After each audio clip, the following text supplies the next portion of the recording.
Sometimes narration alone feels a little bare. The kit has an optional music bed that sits quietly under the voice. This one is short, so let me show you how it works.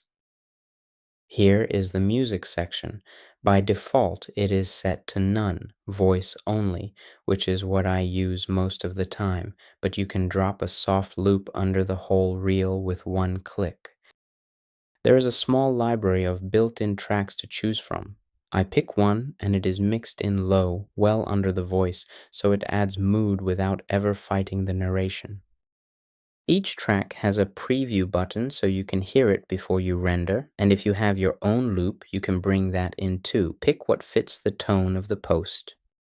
Music is a nice to have, not a must. Keep it off for a clean talking reel, turn it on for moodier posts. Next up, the part that brings scenes to life, animated clips.